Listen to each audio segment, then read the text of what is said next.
Assalamualaikum, salam sejahtera. Anda sedang menonton agenda Awani dan malam ini saya ada kesempatan untuk bercakap tentang bidang yang begitu penting untuk negara, bukan saja sebagai satu bidang tapi juga sebagai suatu permulaan untuk meninjau ke masa depan dalam konteks pemikiran bagi mereka yang masih lagi berada di bangku sekolah. Kita tahu baru-baru ini diumumkan keputusan untuk layak ke universiti dan sebagainya, dan itu yang saya nak hubungkan tentang pendapatan negara di masa depan, keupayaan negara dalam bidang-bidang tertentu dan di mana datangnya bakat-bakat yang akan mengisi semua visi yang cuba dikejar ini yang bernilai berbilion-bilion ringgit. Oleh itu, saya nak rangkumkan semua itu dengan hanya pada malam ini melihat pada industri elektrik dan elektronik.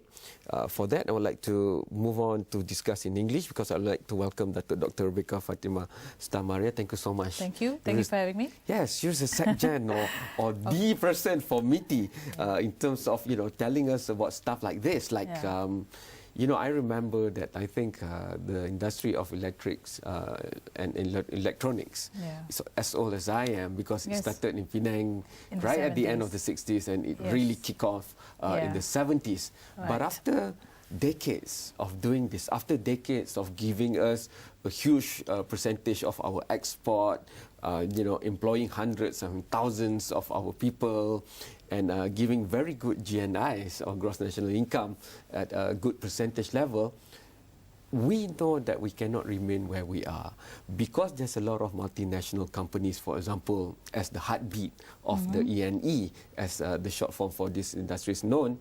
So if they move their operation elsewhere, then we feel threatened, and that's not sustainable. So, but having said all that, because I also studied in Penang, I know that over the years we've grown our own SMEs in the same field. However, this is also the field that if we look at our smartphones and all other tablets and mobility gadgets, this is where things lies for now and the future. So how do we link the latest in whatever company's brand in electrical and electronics to our contribution? Because I guess that's the whole reason why you come to Agenda Awani and the point you want to make. Yes. Let's go back in time. And you were right when you said that we have a long history of being in the E&E sector. And the E&E story is really the story of Malaysia's industrialization, if you want to do that. It's in the 70s we had really low-end assembly line type of work. And I remember coming from Malacca, you from Penang, I'm from Malacca, we had similar industrial histories in that sense. We had the first NS Electronics and Siemens, then, in Siemens 1973 and NS about the same time. And that was when we just started on that journey towards industrialization, as it were. And if you track the history of the E&E sector in Malaysia, it is telling the story of industrialization in Malaysia. So for that, and given that we started it in the 70s, gives us that head start. Yes, we started very low base, assembly line stuff and low skilled workers, but Penang is where it is today because of that head start that it had. So we have over the years built on that head start.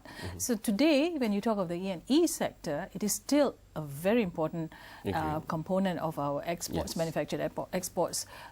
If you talk of the total exports, it's about 30-odd%. If you talk of just the manufactured exports, it's 43-odd%. So and we've seen that. But having said that, you cannot just diminish the importance of this industry or say that we're overly dependent on this industry. We actually have a major head start in the whole sector, in this sector. Because today you have direct exports of E&Es, but we also have indirect in the sense that some of these gadgets that we're exporting, the autos, all will have E&E components inside. So if you want to aggregate that, then you really see the significance of this sector. It's not something you want to easily dismiss. And I think it's getting easier for the layman, the masses. Sometimes when we talk about huge billion-dollar figures and stuff, the layman feels that it's too far from them. But almost everyone that I know now have one or two smartphones even. Absolutely. That's why the mobile penetration is more than 100%. Yes. And they can see the big brands and straight up to the E&E industrial sector, for example, we know that the biggest single contractor for Apple is located where in the world, and they're first in Taiwan, and then Foxconn moved to the inland of China because of cost competitiveness also. But more importantly, everybody is looking at that holy grail of the next best technology coming out of E&E. So my question to you is, because you work together with institutions like MITE, which have foresight, which look 50 years into the future, then work it backwards. Some feel that we must really pick the basket where because we don't have so much resources to share all around. So why don't we pick E&E, because we've been doing well in it anyway, but move it a little bit further and dump in a bit more focus? That's exactly what we're doing. If you look at where the focus is today, it's really on knowledge intensive, innovation-driven. We're also encouraging a lot more R&D to be done in this country. We're looking at the design aspects, and we have some of those companies already in Malaysia. And so design is being done here, customization, the supply chain management. So all these are things that we're doing. Maybe we have not announced it as such, and maybe it's under the radar, but definitely we're doing it. We're looking at smart and high-tech applications. We're looking at input into sectors like the medical sector, aerospace, oil and gas. All these sectors have that as a base. So when you think of what we have been doing and what we're focusing on, we are on the right track. You know, to bring in, we have the necessary infrastructure. Yes, there are challenges, but we're also working on those challenges. Let's pick up on the challenges, because in this show we always talk about challenges all the time. And I've heard this even from the Chamber of Commerce, like AmCham, and even the locals one. They always talk about the middle income trap, and they put also E&E into that also in some respect. So how do we really break out of this middle income trap? I thought we have to go for the short break first, but once we are back, and maybe I believe if we don't bring in people into this whole equation, because you've been working in MITI so hard, but suddenly you look down and who's going to take all these opportunities that you've traveled the world to get, for example? Those in school right now might have to consider 10 years down the road. So let's talk about that after the short break. Okay.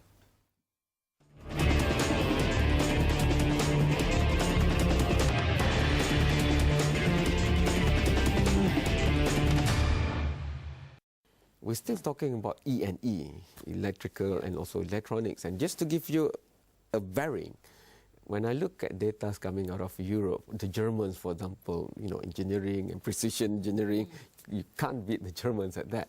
And they've looked at over the next 5 to 10 years on mobility, industrial usage alone, like cars, electronic in cars.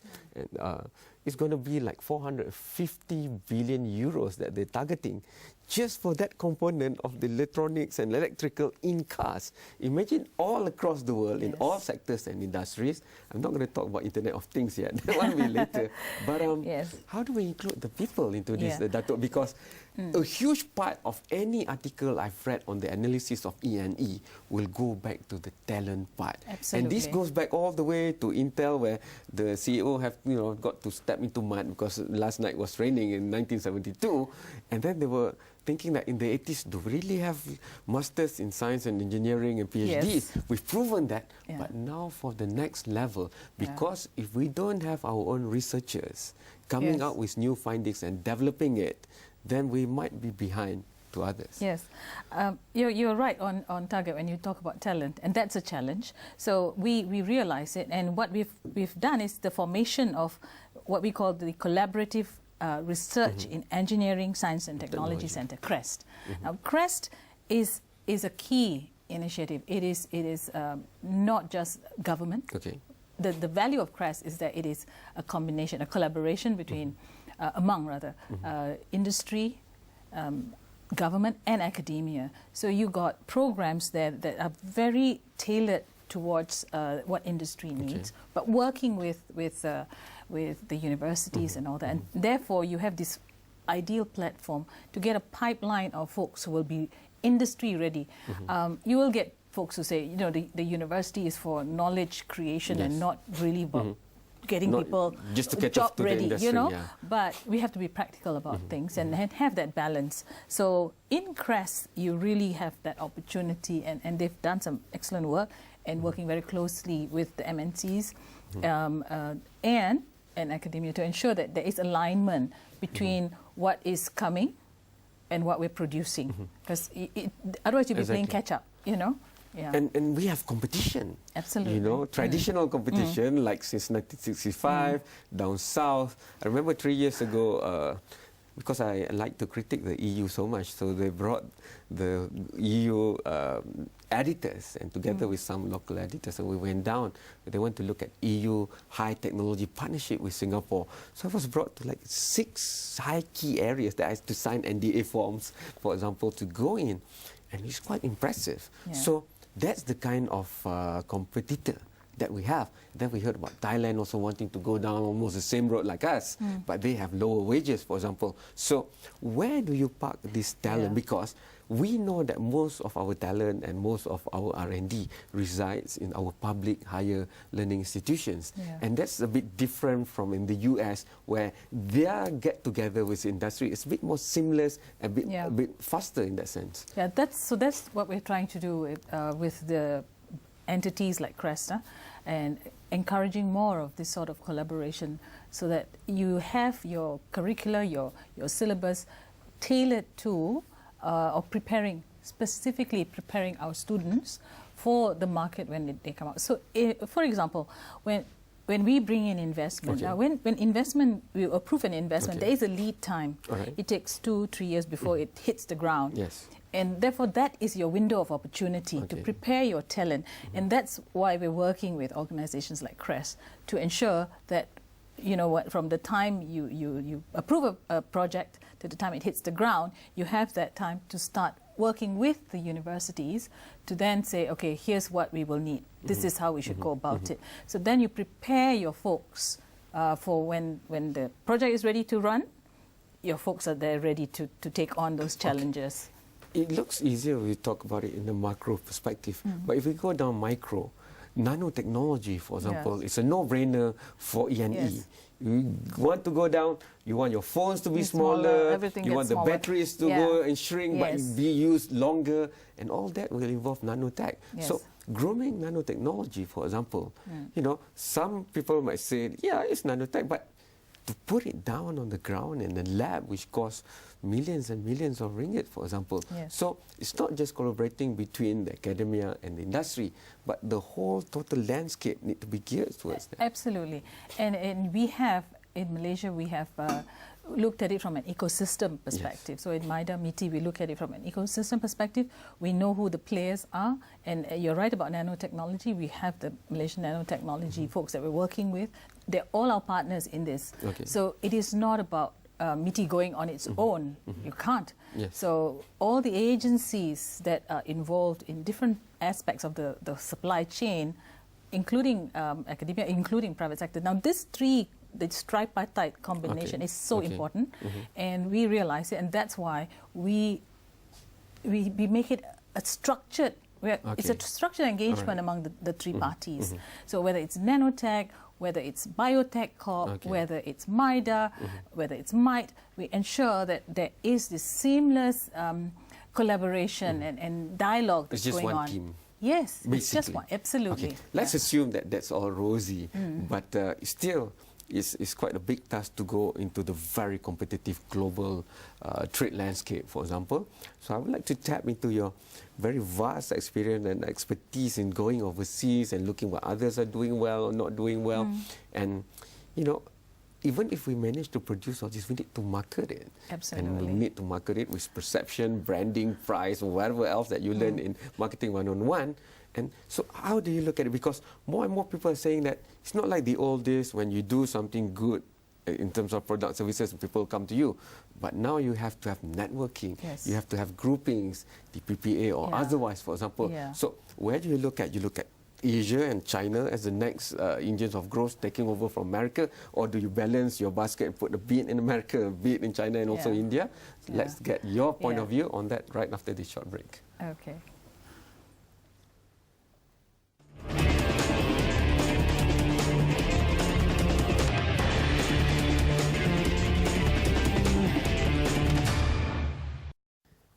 there's a lot of things to talk about for E&E, but in the last segment, I just would like to tap into Datuk's vast experience of traveling all over the world. And, you know, we have never really thought of the Latin American countries as our strong rival or partner before, because, you know, out of sight, out of mind.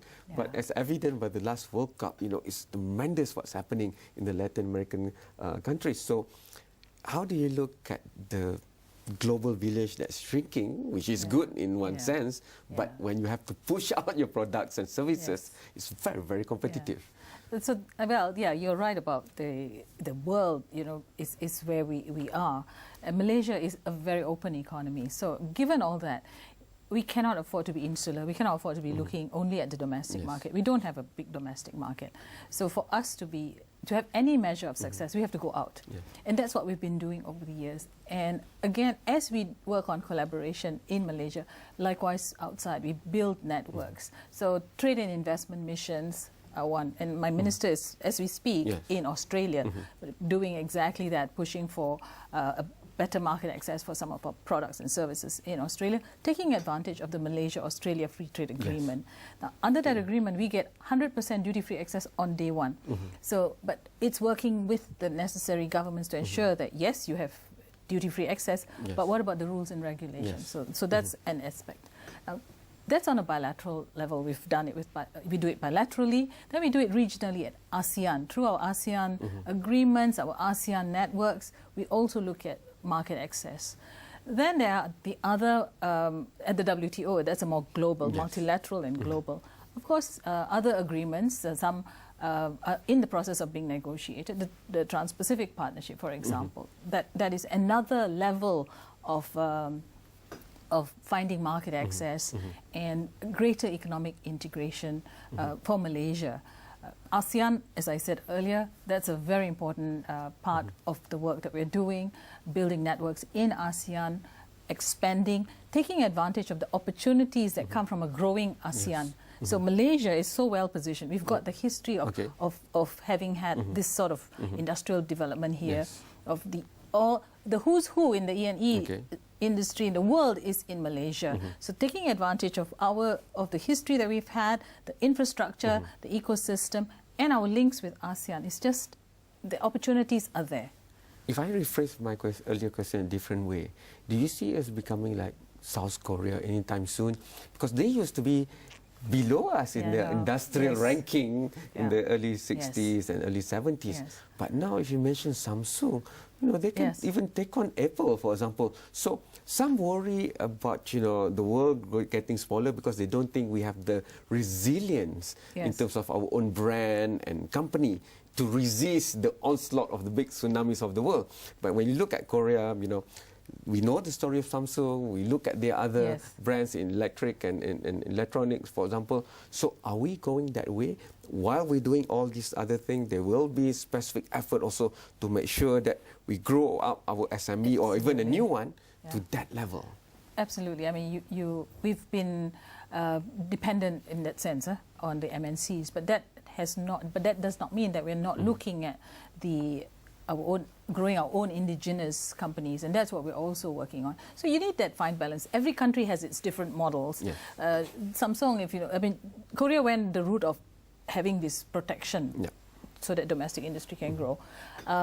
Different countries take on different models. We have used a different model, and now is to ensure that you tweak that model to your advantage. So we are looking at that balance between indigenous companies that you're growing and the MNCs. Take advantage of, leverage on the MNCs and their markets and their networks. Don't dismiss it completely, but use that, tap on that to grow our domestic industries, our SMEs, as part of that vital value and supply chain for those SMEs. I thought our discussion wouldn't be complete if I don't ask you specifically about China, the rising giant and dragon, not only in the East, now all over the world. For example, we used to know the big names like Nokia, and then comes Apple, and then Samsung. But now folks like Xiaomi is coming in almost the same capacity, but way cheaper, for example. So do we deal with them on a separate note on the sideline? Or how do you look at it? Because there's no way we're going to move forward in E&E without partnering or talking to them. I mean, absolutely. I mean, it's not a zero-sum game. For me, competition is not a zero-sum game. It's leveraging on your strength, understanding what you have. Like I said, we have the advantage of history of having the infrastructure here from the 70s. Now, if we do not take advantage of that and do not build on that and take it to the next level, then it's our loss. So to understand where we're coming from, where we want to go, and do the necessary tweaking along the way, even making drastic changes if you have to. We have grown different sectors. The solar photovoltaic sector, that's really an important sector that we've done. The LED sector. More, of course, nanotechnology, as you talked, that's one other. Now, one interesting thing that's taking place in this country that's maybe under the radar is 3D manufacturing. And a lot of 3D medical work that's taking place in Malaysia, and employing a whole bunch of Malaysian micromedical engineers. But that sometimes we miss. So we are attracting the right type of investments that we want, because I mean, to tap on the type of talent that we have in this country. I mean, who would have thought biomedical engineers, what they're going to do? But I went to visit one of these places, and this a whole floor of over 120, 130 Malaysian biotech engineers, and they were there all at their computers working on facial what do you call this? Reconfiguration. Yes, whatever. because somebody broke his jaw, someone broke her arm, and they were fixing it in Malaysia to be sent to the doctors and surgeons overseas. It's amazing work that's going on. So there's no excuses. All we need to do is put our head down and work hard. Thank you so much, Dato', for giving an overview of E&E. For quite a while, you haven't been here. So I'll get you to come here again. Maybe we pick a slice out of E&E and we focus on it, like the biomedical.